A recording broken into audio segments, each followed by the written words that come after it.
حبايبي طلاب الصف الأول الإعدادي، بحبكم قوي قوي وبتوحشوني جدا جدا. معاكم تيتشر فاطمة سليمان، وفيديو النهاردة هنكمل مع بعض الليسون 1 و 2 من يونت 1 من كتاب المعاصر. اللي حابب يتابع معايا الشرح يلا كده نقرا مع بعض الكلمات. بس قبل ما ابتدي ما تنسوش لايك وشير الفيديو على قد ما تقدروا عشان أكبر عدد يستفيد معانا. يلا كده يا أبطال نقرا مع بعض كلمات lesson 2. أول كلمة معايا notice. notice معناها يلاحظ. cans علب من المعدن. meeting معناها لقاء أو اجتماع. member عضو الفريق. young people يعني الشباب. solve معناها يحل. وخد بالك هنا دي بتقولك ان هو فعل منتظم، وفي دي بتمثل لي رمز الاختصار لكلمة verb. project الان هنا معناها ان project دي noun. leader يعني قائد. collect يعني يجمع. letter يعني قمامة. positive إيجابي. surprised وخد بالك لما تلاقي ADJ ده اختصار لكلمة adjective صفة يبقى surprised adjective صفة. repeat معناها يكرر. alphabet خد بالك ال PH make sound ف alphabet يعني الحروف الأبجدية. especially يعني خاصة أو على وجه الخصوص. check معناها يفحص. chocolate bar معناها قالب شوكولاتة. new معناها جديد. هنتعلم دلوقتي مع بعض تصريفات الأفعال الغير منتظمة irregular verbs. خلي بالك أي verb ليه 3 تصريفات. هنا الأفعال دي كلها أفعال غير منتظمة، ما بترضاش تاخد الإي دي في الماضي وبيكون ليها شكل تاني. يلا كده نتعلمهم مع بعض. teach taught teach معناها يدرس أو يعلم. say معناها يقول. win معناها يفوز. set معناها تغرب الشمس. understand معناها يفهم. grown يعني معناها ينمو أو يتزايد. leave left معناها يغادر. read معناها يقرأ. write written معناها يكتب. اوكي، يلا نشوف هنا مع بعض المتلازمات اللفظية، نعرف الكلمة دي أو الفعل ده بيجي معاه كلمة إيه. يلا كده معايا. win a tournament معناها يفوز ببطولة. have بتيجي مع have fun معناها يمرح أو يستمتع. و have a better life معناها يحصل على حياة أفضل. score بتيجي مع goals يحرز أهداف. make بتيجي بقى مع أكتر من حاجة. make a mistake معناها يرتكب خطأ أو يخطئ. make changes معناها يقوم بإحداث تغييرات. make a poster معناها يصمم ملصق. طول دلوقتي هنعرف مع بعض حاجة اسمها synonym وانتونيم. يعني ايه synonym؟ يعني الكلمة ليها اكتر من معنى. هتلاقي الكلمه ممكن تبقى ليها اكتر من معنى ممكن تستخدمه. يعني ايه انتونيم؟ يعني مضاد. ممكن ما نقولش انتونيم نقول opposite. اوكي، يلا كده نتعلمهم بقى مع بعض. عندي اول كلمه win معناها يفوز. السينونيم achieve. طب الانتونيم lose. عندي كلمه start معناها يبدا. السينونيم begin. الانتونيم finish او end. safe آمن. السينونيم protected. الانتونيم dangerous. strange معناها غريب. السينونيم unusual. الانتونيم normal أو usual أو common. عندي كلمة possible معناها محتمل أو ممكن. السينونيم likely probable والانتونيم impossible. اوكي، تعالوا بقى نشوف مع بعض هنا البريفكس and suffix.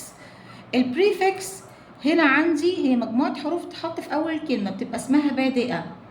اوكي. طيب السفكس بقى بتبقى ايه؟ مجموعه حروف بتتحط في اخر الكلمه بتحولها لي، اسمها نهايه، بتحولها لي مثلا من فعل لاسم، وهنتعلمها دلوقتي مع بعض. يعني مثلا انا عايزه اكون اسم من الفعل، فعل زي بلاي ده عايزه احوله لاسم، هعمل فيه ايه؟ هحط في اخره السفكس اي ار، هحط في اخره النهايه ار اللي هي اي ار، بقت بلاير، بلاير كده بقت اسم. عندي ليد، ليد بقت ليدر، ليدر معناها قائد. تيتش، تيتش حطيت لها اي ار بقت تيتشر، مدرس.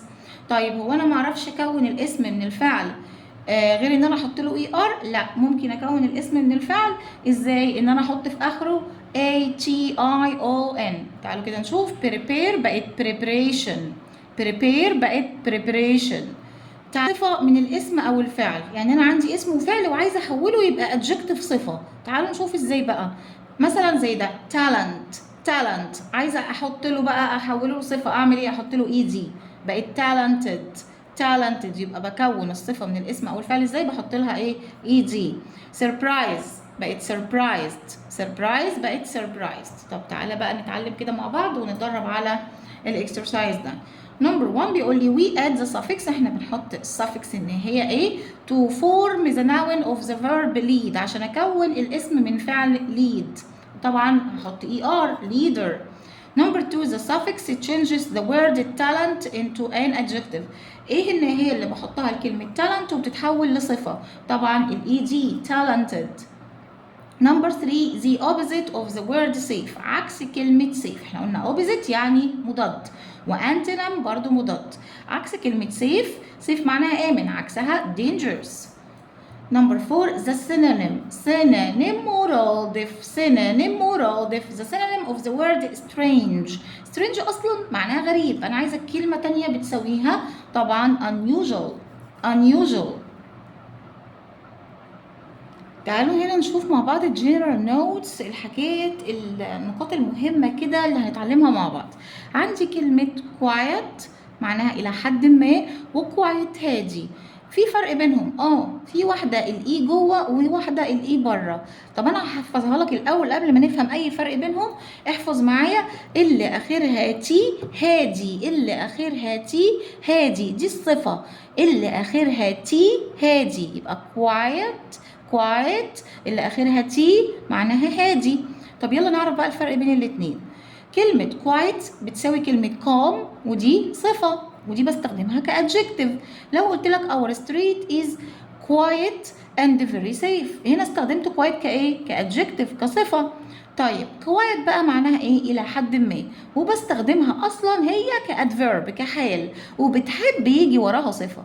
يبقى quiet هي اصلا حال adverb وبتحب يجي وراها صفه. she is quite good at tennis. اوكي عرفنا الفرق. يبقى quiet هي صفه اصلا ما بيجيش وراها صفه تاني لانها هي اصلا صفه، لكن quiet اللي اخرها اي هي اصلا adverb وبتحب يجي وراها صفه. نفرقهم ازاي عشان ما نتلخبطش؟ اللي اخرها تي هادي. يلا معايا نشوف الفرق بقى في رقم 2. عندي كلمة tiring معناها متعب، وتايرد متعب. طب ايه الفرق يا تيتشر؟ الاتنين معناهم متعب، والاتنين adjective، الاتنين صفة. الفرق في الاستخدام. tiring اللي اخرها ing انا بستخدمها لما عاوز اوصف مؤثر او شيء هو اللي اثر عليا، يبقى انا بتكلم عن المؤثر او الشيء فهستخدم الصفة اخرها ing. فور اكزامبل هنا بيقول لك his work is so tiring، عمله متعب جدا. هو بيوصف مين؟ العمل بتاعه اللي هو اثر عليه، العمل ده الشيء. لكن لما اجي اتكلم عن نفسي او عن شعوري انا الشخصي او شعور الاشخاص، هتكلم واستخدم صفة اخرها ed. زي tired، he works for a long time، هو اشتغل لمدة طويلة، so he feels tired، لذلك هو حاسس ان هو متعب. tired هنا وصفت الشعور او وصفت الاشخاص نفسهم، فاستخدمت الصفة اخرها ed. عندي في رقم 3 بقى عايز اعرفك الديفرنت ما بين instead و instead of. instead و instead of. instead معناها بدلا من ذلك، و instead of معناها بدلا من. طب تعالى نعرف الفرق. تعالى instead كده سادة، instead سادة مش معاها اي حاجة تانية. اولا بتيجي في اخر الجملة التانية. بتيجي فين؟ في اخر الجملة التانية. وبعدين ما بيجيش وراها اي حاجه طبعا، ومعناها بدلا من ذلك. تعالوا نقرا الاكزامبل. he didn't use his car, he used his father's instead. هو ما استخدمش عربيته، هو استخدم عربيه بابا بدلا من ذلك. يبقى instead بتيجي في اخر الجمله الثانيه. انا هقولها كده في اغنيه حلوه. instead ساده مفيش بعدها حاجه. يلا بقى نشوف instead of. instead of بقى لا، الوضع مختلف معاها، بتحب يجي وراها يا اما noun اسم يا اما فعل زائد ing ومعناها بدلا من. يبقى instead of بتحب يجي وراها يا اما اسم يا اما فعل زائد ing. It was fun to be a teacher instead of a student. هنا أنا student هنا جت ايه؟ جت اسم، يبقى instead of بيجي وراها اسم. طيب هنا في رقم 2 في الاكزامبل الثاني instead of doing بدلا من doing his homework، بدل ان هو يعمل واجبه he went to bed راح ينام. يبقى instead of هنا جت وراها verb plus ing. تعالوا بقى هنا هنتعلم مع بعض ال important expressions and prepositions وحروف الجر، التعبيرات المهمة وحروف الجر. يلا نقرا ال expressions الأول. write stories يعني يألف قصص. for a while لبعض الوقت. tried my best بذلت قصارى جهدي. join the team ينضم الفريق. take part in يشارك فيه. help out معناها يقدم مساعدة. collect letter معناها يجمع القمامة. give a helping hand يقدم يد المساعدة أو يساعد. make sure يتأكد. learn something new يتعلم شيء جديد. really fun ممتع للغاية. an amazing end معناها نهاية رائعة. تعالوا بقى هنا نشوف البريبوزيشنز حروف الجر. عندي clean بتيجي معاها ايه؟ هو يقصد هنا انك تاخد بالك الكلمه دي بتيجي معاها انهي حرف جر، وملونها لك بلون مختلف عشان يشد انتباهك وتركز في دماغك. يلا كده معايا. clean up معناها ينظف. at first في البدايه. decide to خد بالك ان decide to بتحب يجي وراها infinitive مصدر. for the next 6 weeks لمدة 6 أسابيع مقبلة. at the end of في نهاية. wait for ينتظر شيء أو ينتظر شخص. pick up letter from يجمع القمامة من. at night ليلا. give up معناها يستسلم. طب بتحب يجي وراها ايه؟ verb plus ing. over the vacation أثناء الأجازة. part of جزء من. كده نكون وصلنا لنهاية الفيديو. أتمنى يكون الفيديو عجبكم، ما تنسوش لايك وشير على قد ما تقدروا عشان أكبر عدد يستفيد معانا إن شاء الله، وأشوفكم على خير قريب قوي. جود باي.